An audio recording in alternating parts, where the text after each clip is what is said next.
I forgot my wedding ring that morning. I noticed it only when the sunlight hit my bare finger at the kitchen counter, while I stirred the coffee he liked slightly bitter. It wasn't intentional. At least I told myself that. The ring lay in its usual place in the porcelain dish by the sink, next to a single pearl earring I never fixed. He walked in behind me, kissed my temple in that quiet, automatic way we'd both gotten used to, and sat down to scroll through emails before work. Our anniversary breakfast? Toast, eggs, no candles. We smiled at each other like people in an old photograph. Pleasant, preserved, familiar. He talked about an upcoming project at work, one that involved late hours and new faces. His tone carried that efficient tone I used to find comforting. Now it just passed through me like air. And then, mid-sentence, he mentioned a name I didn't expect to hear again. He might stop by the house next week, he said, pouring more coffee, just to go over some documents before the presentation. I nodded, but my stomach stirred in a way I couldn't name. I had seen the man he spoke of once, briefly, weeks ago, in a corridor. He was leaning over a printer, one hand in his pocket, the other casually tapping his phone. Something in the way he glanced up, slightly sideways, almost amused, caught me off guard. It wasn't attraction, not at first. It was the way he looked as though he already knew what I was thinking. Now he was coming to our home. That night, I opened my wardrobe and stared at the rows of clothes, suddenly uncertain what version of myself I wanted to present. My usual pale knitwear, my sensible linen blouses. I touched a dark green sweater I hadn't worn in years. It clung to my frame too closely for comfort, but I folded it over my arm anyway. Later, as I dressed, I watched myself in the mirror. Not beautiful, no, just contained. As if my body had been waiting for me to notice it again. He arrived just after 8. My husband greeted him at the door, and they laughed about traffic and missed emails. I watched from the hallway, pretending to tidy the shoes. When I finally looked up, our eyes met. A moment. Nothing more. But he recognized me.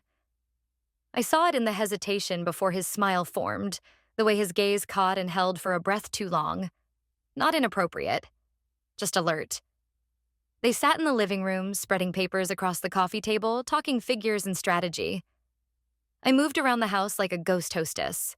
Silent, present, offering tea.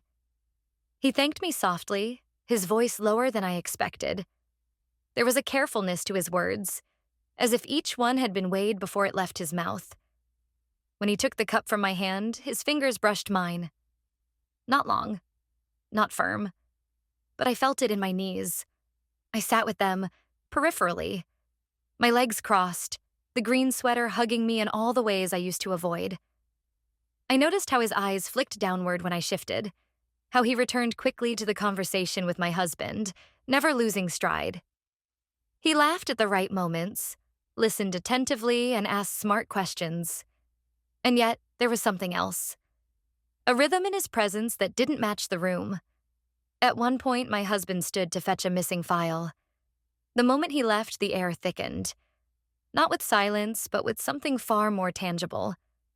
I looked at the man beside me. He didn't move, didn't smile. Just met my eyes with the same measured calm. "You're quieter than I remember," he said finally, not as a flirtation, but as a note. I shrugged. People change. He tilted his head just slightly. Or just become better at hiding. I didn't respond. I didn't need to. My knee had moved, barely, toward his, and then our legs touched under the table, both still. He didn't pull away. Neither did I. A door creaked behind us, the sound of the file drawer in the study. We both shifted, smoothly, nothing abrupt.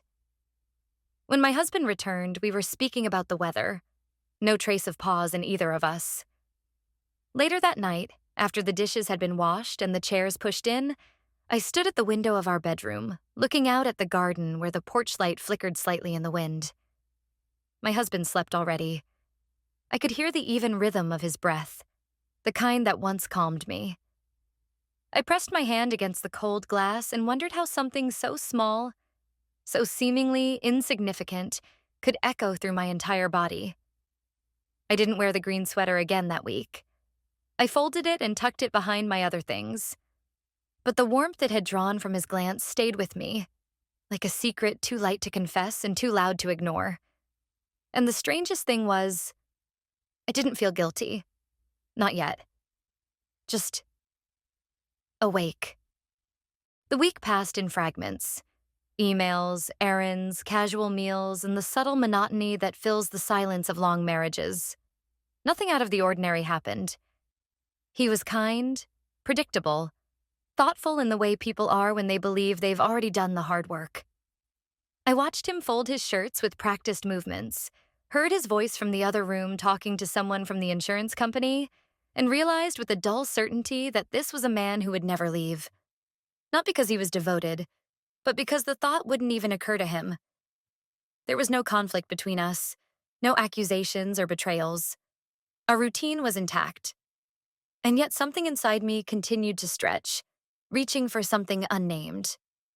I started noticing textures more vividly, how the steam rose from the shower in the mornings, how the backs of my knees felt in silk-lined tights, how the warmth of the mug lingered longer in my hands. It wasn't desire, not in the obvious sense. It was a heightened awareness, as though my body had been sleeping for years and now stirred just beneath the surface. He, my husband's colleague, was nowhere in sight. Not in person, not in messages, not even in office talk. I didn't ask about him, and my husband didn't bring him up. It was better that way, or so I told myself. But the memory of that brief contact under the table lived somewhere between my shoulder blades, a small, persistent itch I couldn't quite reach. It happened on a Thursday. I remember because it rained that morning, and I had forgotten my umbrella. I was in the area near his office, having dropped off some documents for a client. I could have gone straight home, but I didn't. Instead, I texted my husband to say I might stop by for coffee if he wasn't in a meeting. He didn't answer. Typical, but not rude. He rarely checked his phone when working. I hesitated before walking into the lobby. I didn't plan it, I told myself. It was just a spontaneous visit, the kind any wife might make. My steps slowed as I approached the glass door, the reflection of my figure blurred by the drizzle. I touched my hair, adjusted the collar of my coat. Not vanity. Not exactly. I pushed the door open. He was there. Not my husband. Him. He stood by the reception desk, speaking with a young intern. She laughed at something he said. He wore a charcoal gray jacket, simple, clean lines, no visible brand. When he turned and saw me, the change was immediate. His expression didn't break, but his eyes sharpened. He finished whatever he was saying, then walked toward me with calm precision. I didn't expect to see you, he said. I answered with a soft shrug. Neither did I. He gestured toward the side exit, less crowded. We stepped out into the misty air, beneath the slight overhang by the loading area. It smelled of wet pavement and diesel, but there was quiet, and that was enough. My heart beat faster than I wanted it to. I pretended to check my phone. His hands were bare. No wedding ring. I didn't know if that meant anything. His fingers brushed his coat pocket, restless. I forgot my charger. I lied. He smiled, not fully, but enough. Bad habit. I should have turned then. Said goodbye. Walked away. There was nothing to say. But I didn't. I stood there, watching a drop of rain travel down the side of his cheek. I don't know who leaned closer first. Maybe both. But suddenly our faces were closer than they should have been, and the space between us thinned until it no longer existed. The kiss wasn't urgent or wild. It wasn't cinematic. It was quiet, restrained, almost experimental, like testing the temperature of water before stepping in. His lips were warmer than I expected. The stubble on his jaw brushed my chin. It lasted no more than 5 seconds, maybe 7. But every part of me recorded it. How his breath tasted like black coffee. How the tip of his nose grazed mine on the pullback. Neither of us spoke. A car drove past and the air shifted. He stepped back first. I adjusted my coat. I walked away before either of us could say something pointless. I didn't think about consequences until I reached the parking lot. That was the strange part. Not guilt. Again. Not yet. But a sharp sense of change. Like stepping into a room and realizing it's darker than you thought. Or discovering a door where there wasn't one before. I sat in my car, fingers on the steering wheel, eyes fixed on nothing. At home, I cooked dinner. My husband returned late. He kissed my cheek. I smiled. We ate in silence except for a few comments about traffic, a news article he'd read. He mentioned that the project with his colleague was progressing, that they'd meet again Monday morning. I nodded, pushing food across my plate. That night, I couldn't sleep. Not from regret, but because I had started imagining it again. The pressure of his mouth, the weight of breath, the heat in such a small, hidden moment. And for the first time in years, I felt something entirely new. Hunger. He texted me on Friday evening. There was no context, no greeting, just a question. Will you come tomorrow? I stared at the screen for longer than I should have. It took me a few seconds to understand what he meant. And then I remembered. The company's off-site gathering. A casual countryside event. Something my husband had mentioned earlier that week. A rented house outside the city, a fire pit, catered food, a few board games, and alcohol dressed up as team building. Spouses were welcome. I had already said no. I'd told my husband I needed the weekend for myself.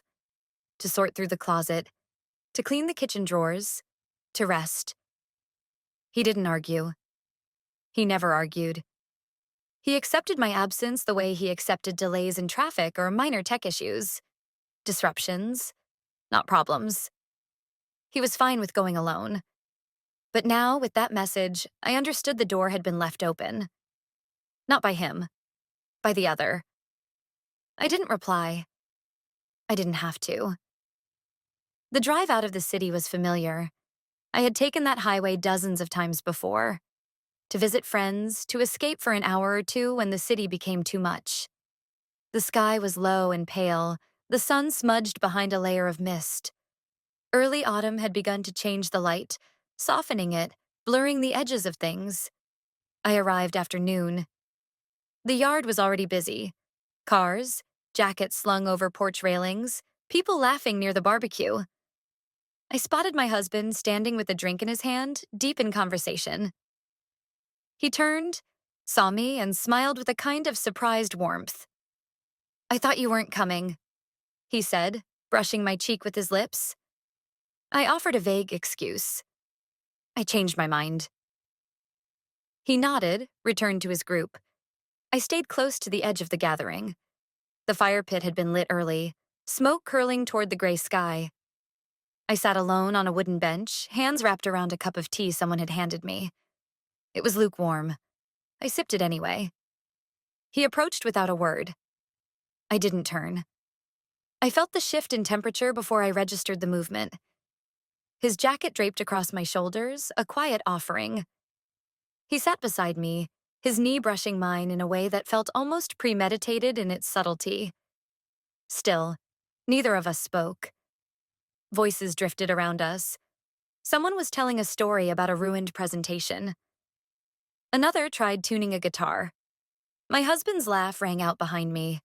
Low, confident, casual. I held my breath. The wind picked up slightly, moving the smoke in our direction. I tilted my face away from it and our arms pressed together. His hand rested near mine on the bench, close enough that I could see the small scar at the base of his thumb. I wanted to trace it. That thought arrived without warning, and stayed. His fingers touched mine. Barely. Not a grab. Not even a full gesture. Just contact. Skin against skin. I didn't move. I didn't flinch or shift or glance over. I just stayed. Let it happen. Let the warmth of his hand radiate into mine like heat from the fire. Then, someone called out. A loud, teasing voice from across the yard. "You two look way too romantic over there." The words broke through everything. Laughter followed. Friendly, careless, but sharp in its intrusion. I stood. Quickly. Shrugged off the jacket, placed it in his lap without looking at him, and walked toward the house. The hallway smelled like pine and faint antiseptic, the kind that lingers in older homes. I stepped into the guest bathroom, locked the door behind me, and turned on the faucet. The sound of water filled the small space, masking the muffled noise outside. I looked at myself in the mirror. My cheeks were flushed, my lips slightly parted. There was a shimmer in my eyes I hadn't seen in years. I didn't feel shame. I expected to. I thought I would look at myself and see betrayal, a crack forming in the surface of a marriage I had spent so long protecting. But it wasn't that. What I saw wasn't a woman who had crossed a line. It was a woman who had remembered something. A version of herself she had buried beneath to-do lists, politeness, and the steady, slow erosion of desire. That night at home, my husband told me he was glad I came, that everyone had a good time, and it was nice to show I was still part of the group. I smiled, kissed his shoulder, and nodded. Later, in bed, I watched him sleep. His breathing was even. His arm lay across his chest, fingers curled slightly like a child's. He looked peaceful, unbothered. I reached for the hem of my nightshirt, felt the fabric between my fingers, and realized I didn't want to be touched. Not because I was angry, but because whatever I needed wasn't here. And in the darkness, with only the soft creak of the house and the sound of his breathing, I let myself relive the warmth of a hand against mine, the unspoken closeness, the edge of something that hadn't yet begun, but already felt impossible to ignore. I didn't plan anything. That's what I kept telling myself. The key to her apartment had been in my coat pocket for 3 days. My friend was away visiting her sister in another city and had asked me, casually, to check on the place. "Water the plant by the window, make sure the balcony door is locked, you know the drill." I said yes without thinking, without realizing how quickly the idea of that empty apartment would wedge itself into the space between my thoughts. It wasn't about him. At least, not directly. I craved quiet. I wanted to be somewhere where I didn't have to be anyone's wife, or hostess, or shadow in the background of corporate functions. A place without reminders, a neutral ground. But I took the key and never quite returned it. That morning, the air was sharp. I left the house early, told my husband I had errands to run, a few appointments I might squeeze in. He didn't question me. He rarely did. If he noticed anything off in my voice, he didn't say. He kissed me with that same practiced ease and went back to buttering his toast. I stood in the doorway for a moment, watching him sip coffee in his undershirt, the sunlight catching the lines near his eyes. He looked calm, content even, and I hated that I couldn't feel the same. The apartment smelled of lavender and something faintly citrus. I slipped off my shoes, placed my bag on the low chair by the entry, and walked into the kitchen. The plant by the window drooped slightly. I watered it, then stood there, unsure of what to do next. It was too quiet. I opened a window. The sound of traffic floated up from the street below. A dog barked. Somewhere, a child's laughter bounced off the brick walls. I sat down at the small dining table and rested my hands on the polished surface. My fingers traced the wood grain. I noticed how different it felt to be somewhere unfamiliar, where every object had its own story, but none of them were mine. I didn't text him first. He must have known. Maybe from the way I avoided his eyes at the last office event, or the way I lingered too long in silence when our paths crossed. But that afternoon, my phone lit up. "Are you alone?"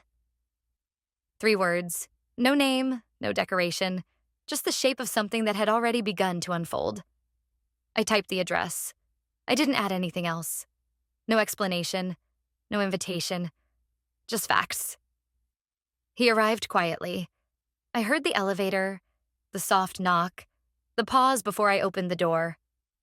He didn't step inside right away. We looked at each other for a moment, long enough for something unspoken to pass between us. Then he entered, removed his coat, hung it on the hook without being told. There was no touch, no movement toward me. We sat opposite each other, the table a polite distance between us. He placed a book on the surface, its worn cover smudged and faded, a book of essays, old and out of print. He pushed it gently toward me. "I thought you might like this," he said. I didn't open it. I just stared at the spine, my fingers curled slightly against my palm. We talked. It surprised me how easy it was, how quickly words spilled into the space between us. Not flirting, not games. He asked about what I used to do before I stopped working. I told him about the art gallery I volunteered at once, how I used to translate brochures for exhibitions no one remembered now. He told me about his father's old camera, how he used to shoot black and white photos of people in the rain. We talked about books, about the sound of silence in an apartment not your own, about how difficult it is to know whether you're lonely or just aware of your own thoughts. I watched the way he listened. Not politely, but attentively, like every word mattered. Like I mattered. Time didn't move the same way in that room. At one point, he reached out and touched the book between us, his thumb brushing the corner. I didn't look at his hand. I focused on his voice, low and deliberate, like someone speaking carefully in a foreign language. When he stood to leave, there was a moment, a sliver of stillness that felt like it might break into something else. His eyes flicked to my mouth. My breath caught. But then he stepped back. No kiss, no embrace, just the closeness of something withheld. After he left, I sat in the silence he had left behind. I opened the book. Inside the front cover, he had written something, a single sentence. Some things are heavier when unspoken. I closed the book and placed it on the chair across from me. My skin still buzzed. Not from touch, but from the gravity of almost touch. I walked to the bathroom, turned on the tap, washed my face slowly. The cold water brought me back, but only barely. I didn't return the key that day. I left it in my coat pocket, pressed between a grocery receipt and an old lipstick I hadn't worn in months. That night, in bed, my husband wrapped an arm around me in his sleep. I lay still, staring at the ceiling. His breath warmed the space between my shoulder blades. I thought about the book, about the silence in that room, about the look in his eyes when he left. And I realized I was no longer wondering if something would happen, only when. The box was small, square, wrapped in cream-colored paper with a gold ribbon tied too perfectly for something spontaneous. He placed it on the kitchen table without a word, the way someone might set down keys or a wallet, like it belonged there. I was still rinsing berries for breakfast, water running in a steady stream over my hands when I noticed it. "For our anniversary," he said simply. I turned off the tap and dried my fingers carefully, more from habit than reverence. The box felt weightless in my hands, as if its content couldn't possibly carry the weight I suddenly felt building inside my chest. He watched me with a soft, familiar gaze, the kind he used when he thought he was doing something right. There was warmth in it, almost boyish hopefulness. I hated how much it touched me and how little it reached. Inside was lingerie, delicate ivory lace with soft mesh panels and tiny silk bows. Feminine, expensive, a little too pristine. The kind of gift a husband gives a wife not for desire, but out of belief that desire should be restored by design. I smiled. He seemed pleased by my reaction, unaware that I was already wondering who he thought I was when he chose it. I wore it that night. Not for him. My reflection in the mirror was unfamiliar. The fabric hugged the places I'd learned to ignore over the years, the curve of my waist, the subtle roundness of my hips, the swell beneath my ribs. It didn't make me feel beautiful. It made me feel seen, as if the mirror held a version of me that still remembered how it felt to be touched, not out of habit, but hunger. He wasn't home. A late meeting, or maybe drinks with clients. I didn't ask. I reached for my phone. My hand didn't hesitate. "I want to see you. Not like before. Just to be." I stared at the words for a long moment, then pressed send. No reply came for 10 minutes. Then, where? I gave the address. The same borrowed apartment. The same quiet escape. I arrived early, drew the curtains halfway, lit the lamp by the window. The light softened the room into something tender, less defined. I left my coat folded over the armchair, paced once from the kitchen to the door and back. The lingerie was hidden beneath a long cardigan, neutral, soft, an afterthought to anyone else. But not to him. He arrived without knocking, as if we'd rehearsed this. His coat was damp from the fog outside. He looked at me the way someone does when they've spent too long imagining your face. Measured, careful, unable to hide the heat beneath restraint. We didn't speak at first. He closed the door behind him and leaned back against it, as if gathering himself. I stood by the edge of the dining table, fingers tracing the curve of a wine glass I hadn't bothered to fill. Silence unfolded between us. Not awkward, but expectant. Waited. When he moved toward me, it was slow, deliberate. No rush. Just the inevitable gravity between two bodies that had already crossed the line in thought, now simply catching up in form. His hand lifted to touch my jaw, just lightly, and I tilted my face toward it without thinking. Then, the kiss. It wasn't like the one outside the office, quiet and tentative. This one was deeper, hungrier, not rushed, but certain. His lips pressed against mine with intent, his hands anchoring at my waist, fingers brushing the soft edge of the cardigan. I felt his breath against my cheek, warm and ragged. I answered without a single word, my hands sliding into his shirt, not to undress, but to feel. There was no bed involved. Not that day. Only the closeness of skin through fabric, the pulse of something dangerous and needed. We stood there, wrapped in each other's presence, not bothering to define what it meant. I remembered the lace pressing into my ribs beneath the knit, how exposed I felt even though no one could see it. It wasn't about being naked. It was about being known. Afterward, he sat on the edge of the couch, hands clasped between his knees. I stayed standing, watching the way he stared at the floor, as if searching for something he'd dropped and couldn't name. I shouldn't be here, he said finally. I nodded. Neither should I. But neither of us moved. The minutes stretched. The air between us thickened, not with regret, but with the sharp awareness that we had stepped beyond thought, beyond hesitation. Something had happened. Not just a kiss, not just contact. A shift. When he left, he didn't kiss me goodbye. Just paused at the door, met my eyes and said, "Next time, don't wear that for anyone but yourself." I stood alone in the quiet. The fabric clung to me, still warm.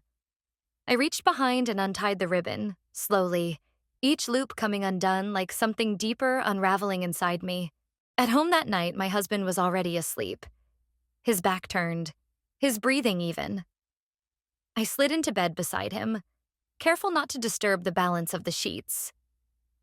He stirred once, murmured something unintelligible, then settled. I stared at the ceiling for hours, still tasting someone else on my lips, still feeling alive, still not ready to call it guilt. A week passed. We didn't speak. No messages, no glances across rooms, no contrived encounters. It wasn't silence in the traditional sense. It was absence, hollow and thick like fog. I checked my phone too often, though I never admitted it, not even to myself. I told myself I wasn't waiting, that I didn't care. But each vibration that wasn't him stirred a quiet disappointment, dull and familiar, like the way my name sounded when said without emotion. My husband was the same, steady, predictable. He suggested a short getaway. 3 nights on the coast, just the two of us. We could use the change, he said while folding laundry, as if spontaneity could be washed and sorted like socks. I agreed before I had time to think, before the weight of the idea settled in. Maybe, I thought, I could use the change too. A chance to realign something. maybe even erase it. We left on a Thursday morning. The drive was pleasant enough. He played old songs we used to hum along to, asked if I remembered where we'd stopped for sandwiches on a road trip 15 years ago. I smiled when I was supposed to, laughed where the rhythm of our marriage demanded it. But the laughter stayed in my mouth, never reached the soft tissue beneath my ribs where real warmth lives. The hotel was clean, sun-washed, with an unremarkable view of the sea. The kind of place designed for comfort but not memory. Our room smelled faintly of chlorine and lavender disinfectant. 2 glasses sat waiting beside a small bottle of red wine, complimentary. I poured us each one and stood by the window, watching waves collapse into each other, over and over.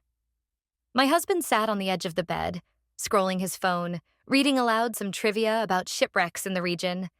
His voice was calm, his presence familiar, and I felt nothing. Later, we walked along the boardwalk. The breeze tangled my hair. The salt in the air clung to my lips. He reached for my hand. I gave it to him.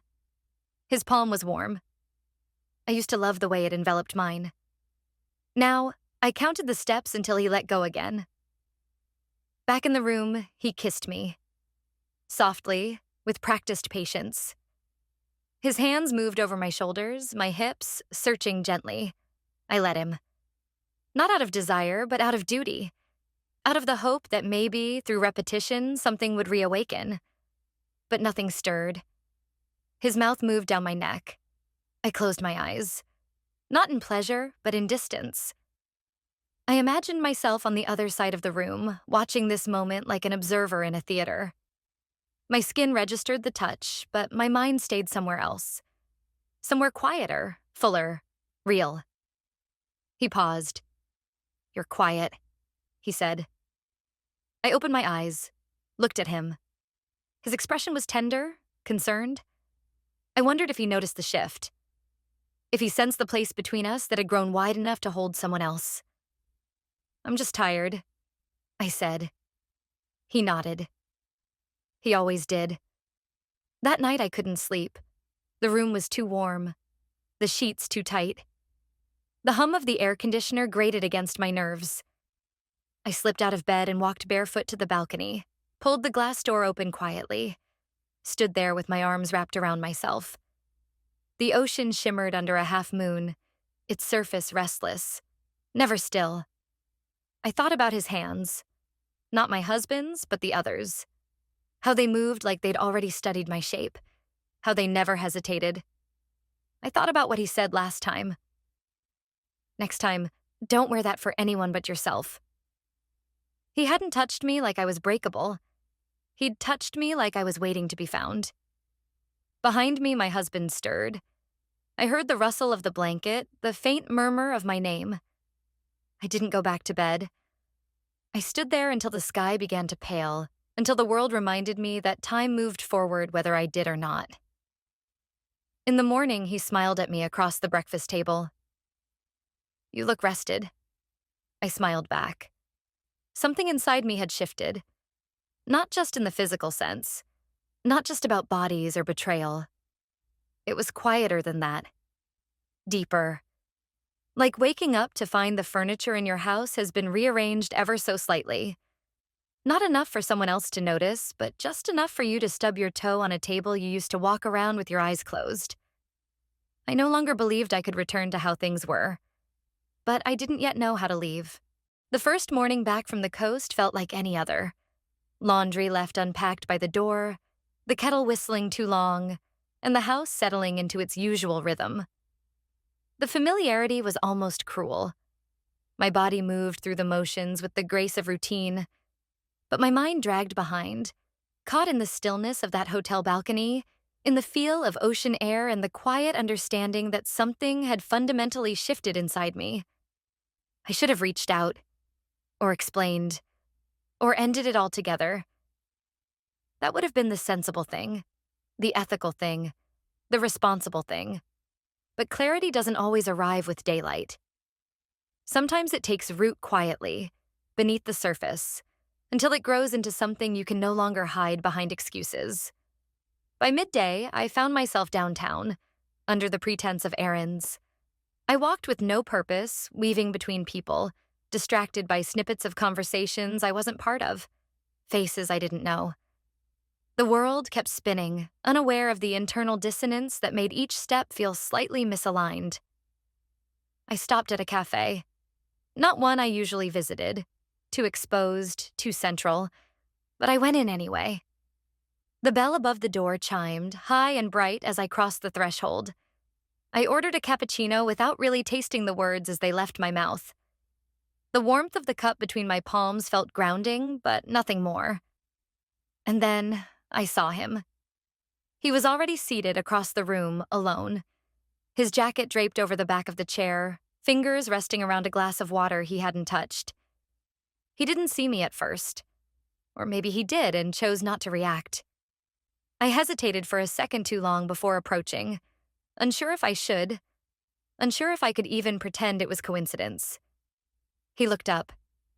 His expression didn't change. No surprise, no smile. Just a steady gaze that met mine without apology. "I didn't think I'd see you here," I said, once I was close enough for it to be private. He tilted his head slightly. "I thought maybe you wouldn't want to." The pause that followed was neither awkward nor comforting. It was full of things neither of us were ready to say. I sat down, not because I was invited, but because I didn't want to leave. We didn't speak immediately. The cafe buzzed around us, forks clinking on porcelain, steam hissing from the espresso machine, soft laughter from a nearby table. I took a sip of my coffee. It was too hot and I didn't care. "I thought about you," I said finally. He looked at me then. Really looked. "Did it help?" I didn't answer. His fingers tapped once against the side of the glass. A small movement, but it drew my attention. The same hands that had once pressed into my hips, now idle, unsure of where to belong.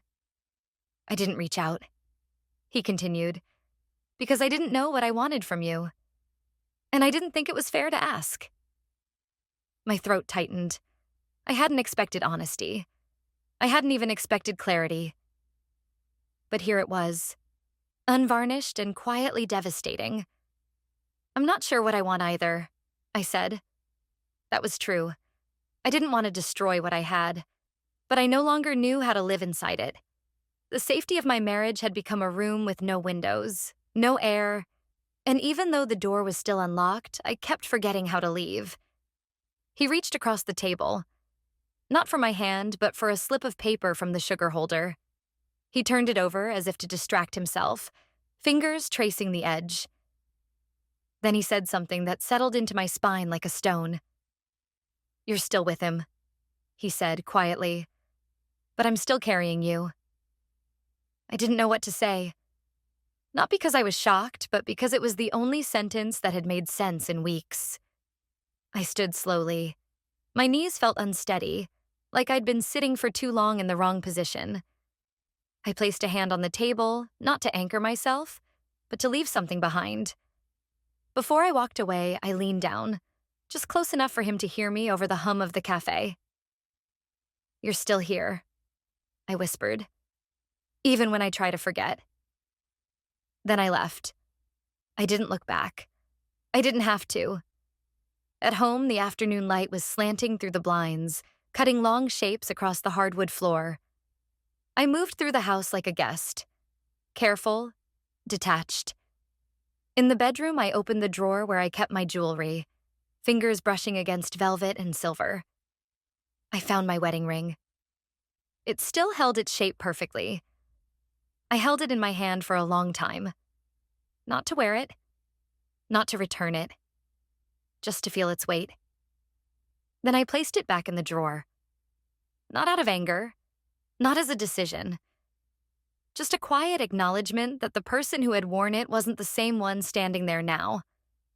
And somewhere, deep within the silence of the house, I began to understand. This wasn't an ending. It was the space just before something breaks. The silence grew louder after that day in the cafe. Not the kind that sits quietly between two people, waiting to be filled, but the kind that expands, presses inward, and begins to occupy space like a presence of its own. I moved through the days as if performing for a camera I couldn't see. Measured, appropriate, almost convincing. My husband didn't notice anything out of the ordinary. Or if he did, he never gave it shape. He had become used to the version of me that smiled at the right moments, nodded in conversations, touched his arm in public. He had grown comfortable with absence disguised as harmony. I found myself avoiding mirrors, not because I couldn't look at my reflection, but because I no longer trusted it to tell the truth. My face still resembled the woman I had always been. But now, behind my eyes, there was someone else forming quietly. Someone less concerned with roles. Someone who had stopped apologizing, even in her thoughts. My friend returned from her trip and texted to say I could drop off the apartment key whenever convenient. I told her I'd keep it just a little longer, under the excuse that I'd left a scarf behind. She didn't question it. Some friendships survive best in the space of mutual silence. It was late afternoon when I decided to go back there. Not for him. Not for the past few weeks. I needed to stand in a space that wasn't built by my marriage or shaped by its expectations. I needed to hear my own thoughts bounce off unfamiliar walls. The light in the apartment was dim, the kind of filtered gray that arrives just before dusk, softening the corners of things, making everything seem almost cinematic. I didn't turn on any lamps. I dropped my bag by the door and walked barefoot into the main room. The book he'd given me still lay on the side table, its cover slightly bent at the corner. I picked it up, traced the spine with my finger, and set it down again. I sat in the armchair by the window. The city moved below, buses stopping, horns scattered in the distance, a dog barking as someone shuffled across the sidewalk in slippers. I used to love this rhythm. Now it sounded like something pressing in, reminding me that nothing ever really stops, not even confusion. I called her, my friend. It was sudden, unplanned. She answered quickly. "Are you okay?" I hesitated. "I don't know." There was a pause. The kind of pause that stretches just far enough to let something settle. "You sound like you're floating," she said. "Like you're in the middle of something you haven't named yet." I didn't respond. Then she added, softer this time, "Just don't wait until it becomes a drowning." That night, I didn't go home. I stayed in the apartment, let the night press in against the windows, let the quiet unravel something inside me. I didn't cry. I didn't plan. I simply sat with the truth, no longer afraid to admit that I had crossed into a different life, even if I hadn't stepped out of the old one yet. When I returned home the next morning, the house smelled like toast and coffee. He was in the kitchen, humming under his breath, 2 plates already set on the table. He smiled when he saw me. "You were out early." I nodded. "I couldn't sleep. Went for a walk." He kissed my forehead, a gentle, habitual gesture, then sat down and began cutting fruit. Across from him, I poured myself tea and watched the way he peeled a slice of apple before eating it. That small, familiar motion broke something open in me. Later that day, I stood in front of the mirror again. This time, I studied myself without hesitation. My skin, paler than usual. The curve of my shoulder, the way the morning light caught the hollow beneath my collarbone. There was no sadness in the image, only recognition. The knock came in the evening. Soft, 2 beats. I didn't look through the peephole. I didn't need to. He stood there with a plastic bag in one hand, something wrapped in wax paper inside. No words, just a half smile that didn't reach his eyes. "I baked," he said. I stepped aside to let him in. We didn't speak much. He placed the bag on the table, pulled out a small loaf of bread, still warm. He told me it was a recipe his mother used to make on Sundays. He cut it carefully, handed me a piece, and waited. We sat on opposite sides of the couch, bread in hand, the silence between us no longer sharp, but tender. I looked at him and thought of the woman I had been 3 months ago. Certain, composed, slightly bored by her own life. That woman no longer lived here. "I saw you with him," I said, meaning my husband. At work, I watched you pretend nothing ever happened. He looked at me for a long moment. That's what you wanted, wasn't it? I opened my mouth, closed it again. No answer felt honest enough. He leaned forward slightly, elbows on his knees. You want both, and I get it, but you're going to have to choose. There was no threat in his voice, no ultimatum, just truth, delivered without cruelty. I looked down at the half-eaten bread in my hand, crumbs on my fingers, butter softening in the warmth of the room. And for the first time, I realized this wasn't about who I loved more. It was about who I could still be with myself when the door closed. The house felt different that morning. Not physically. Nothing had moved, nothing had changed. But something in the way it received me was unfamiliar. It was quiet, yes, but not the kind of quiet that comes from peace. It was the silence of waiting, of a breath held just before something is said. I walked barefoot across the wooden floor, my fingertips grazing the wall as I passed, as though I needed to confirm it was still real, still mine, still home. My husband was in the kitchen, the same as always, humming softly as he moved. The ritual had its usual markers: coffee poured in his favorite chipped mug, 2 slices of toast half burnt the way he inexplicably preferred, the radio murmuring some weekend talk show we both stopped truly listening to years ago. He looked up and smiled, his eyes warm, unaware. Or maybe simply refusing to look too closely. Do you have plans today? He asked. I shook my head. Not really. He returned to his toast. I sat down at the table, my hands wrapped around a mug I hadn't yet filled, my eyes fixed on the space between us, a space that had grown gradually, subtly, and now felt impossible to cross without something breaking. For so long, I had carried both lives in parallel, like 2 fragile objects balanced in either hand, careful not to let one tip into the other. But that morning, I felt the weight of it. Palpable, impossible to ignore. One life was built on rhythm, comfort, expectation. The other on impulse, risk, desire. And the more I tried to keep them separate, the more they bled into each other, like watercolors left too long in the rain. He sat across from me and spoke about a weekend article, something about rising property values and renovations. I nodded, responded where expected, let his words wash over me without anchoring. I watched his mouth move and wondered if he would still say these things if he knew. If he had ever really seen me as I was, or just as the version he had helped build. After breakfast, I went upstairs and stood in front of the mirror. I looked at my reflection, not for vanity, not to assess, but to face myself. My skin was drawn, my eyes heavy, but there was clarity beneath the fatigue. I opened the drawer where I kept my jewelry, found my wedding ring still resting where I had left it. I picked it up, felt its smoothness, its familiarity. I placed it on the vanity table beside the small dish of old perfume bottles and stared at it for a long time. I packed lightly. 1 bag, neutral clothes, nothing dramatic. I didn't know where I was going, not really. I only knew I couldn't stay. Not in this version of my life, where I'd learned to disappear behind smiles and routine. I wrote him a note. Nothing long, nothing poetic. I don't want to lie anymore. Not to you, not to myself. I left it on the kitchen counter next to the salt and pepper shakers. Walking out the door wasn't dramatic. There were no tears, no slammed doors, just the quiet sound of the latch catching as I pulled it closed behind me.